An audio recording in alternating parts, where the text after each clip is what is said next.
গলার অবস্থা আমার খুবই খারাপ, তার মধ্যে ভয়েস রেকর্ডার করছি। আমাকে পাশের বাড়ি থেকে কয়েকজন লাউ শাক দিয়েছিল, ভাবলাম এটা পাতাগুলো দিয়ে একটা রেসিপি বানাই। এর জন্য বুড়ো পাতাগুলো ফেলে দিয়ে কচি পাতাগুলোকে আলাদা করে নেব, আর ডাঁটাগুলো দিয়ে একটা চচ্চড়ি বানাবো।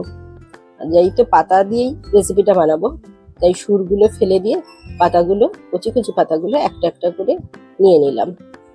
তারপর একটা চুবড়ির মধ্যে পাতাগুলোকে নিয়ে রানিং জলের মধ্যে খুব ভালো করে ধুয়ে নিলাম। একটা একটা পাতা খুব ভালো করে ধুয়ে নেবো, যাতে একটুও ধুলো ময়লা না থাকে, কারণ পাতার মধ্যে প্রচুর ধুলো ময়লা থাকে। তারপর একটা মিক্সিং জারে খানিকটা মুসুর ডাল ভেজানো নিয়েছি, 4 ঘন্টা ভিজিয়ে রেখেছিলাম মুসুর ডালটাকে। সেই মুসুর ডাল ভেজানোর মধ্যে কয়েকটা কাঁচা লঙ্কা দিলাম, ঝালটা যে যার মতো আপনারা স্বাদ অনুযায়ী দেবেন। দিলাম কয়েকটা রসুন কুচি, গোটা রসুনই দিয়েছি, কুচনো নয়, কয়েকটা রসুন। আর দিলাম খানিকটা নারকেল।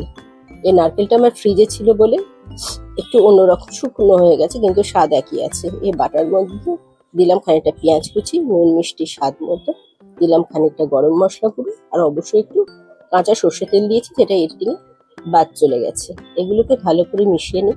প্রতিটা পাতার মধ্যে এই পুরগুলো ভরবো, ভরে সুতোর সাহায্যে ভালো করে জড়িয়ে নেব, যাতে পুরগুলো বেরিয়ে না যায়।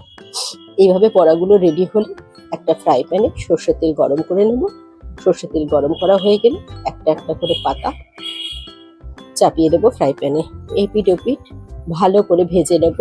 প্রয়োজন হলে কিন্তু আপনারা একটু ঢাকা দেবেন যদি মনে হয় পাতাগুলো কাঁচা আছে। আর অবশ্যই খুব লো ফ্লেমে কিন্তু এই রেসিপিটা তৈরি করবেন, ফ্লেম বাড়াবেন না, তাহলে পুড়ে যাবে। গরম ভাতের সঙ্গে পরিবেশন